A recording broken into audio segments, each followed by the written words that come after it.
5 tips use பண்ணி உங்களால உங்க டெய்லி லைஃப்க்கு தேவைப்படுற சென்டென்சஸை ஃப்ரேம் பண்ணிக்க முடியும். Welcome to Anglophone. Let's get started.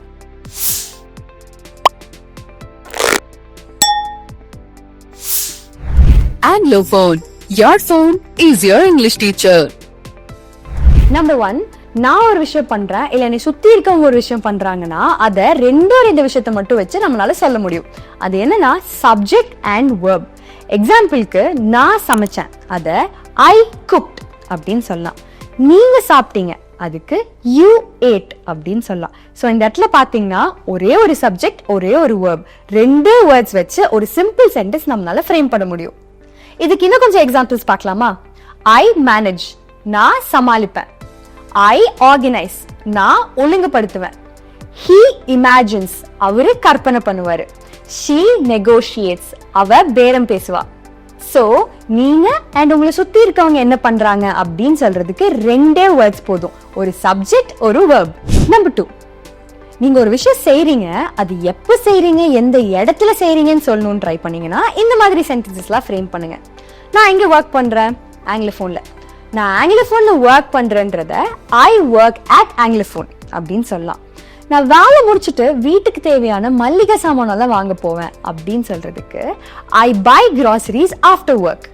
I buy groceries after work அப்படின்னு சொல்லலாம். ஒரு லீவ் நாள் வீட்டில் இருக்கோம், அப்போ என்ன பண்ணுவோம்? ஃபர்னிச்சர்லாம் தூசி தட்டுவோம், ரூம் எல்லாம் கிளீன் பண்ணுவோம். இதுக்கு இங்கிலீஷ்ல ஐ clean my room in the afternoon. I dust the furniture in the afternoon. Number 3, tea ரொம்ப சூடா இருக்கு, குடிக்கவே முடியல.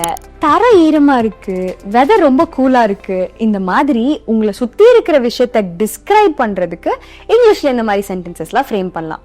The tea is too hot to drink. The weather is cool. The floor is wet.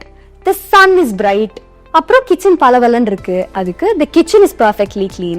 அவ வேலை முடிச்சுட்டு வந்தோடனே ரொம்ப டயர்டா இருக்கா, she is extremely tired after work அப்படிலாம் சொல்லலாம். அப்புறம் கேள்விலாம் நம்ம கேட்க தெரிஞ்சிருக்கணும்ல, அதுதான் நம்பர் 4. உனக்கு எது பிடிக்கும்னு கேட்கறதுக்கு what do you like. உனக்கு பிடிக்குமான்னு கேட்கறதுக்கு do you like. நீ எங்க வேலை பார்க்கறன்னு கேட்கறதுக்கு where do you work. இதுல உனக்கு ஸ்பெசிஃபிக்கா எது பிடிக்கும்னு கேட்கறதுக்கு which one do you like.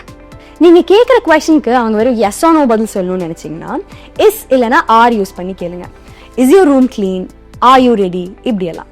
And கடைசியா ஒரு விஷயத்தை பார்த்துனா உங்களோட ஒப்பீனியன், அதாவது எனக்கு இது ஐடியா பிடிச்சிருக்கு, ஐ லைக் திஸ் ஐடியா, இது ஒர்க் ஆகும்னு நினைக்கிறேன், I think this will work, and இது ஈஸியா இருக்குன்னு நினைக்கிறேன், I think this is easy. அதை நான் ஒத்துக்கிறேன், I agree with that.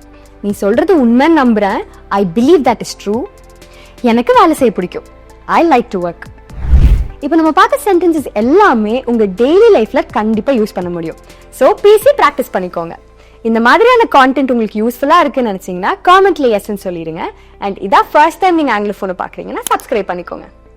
Anglophone, your phone is your English teacher.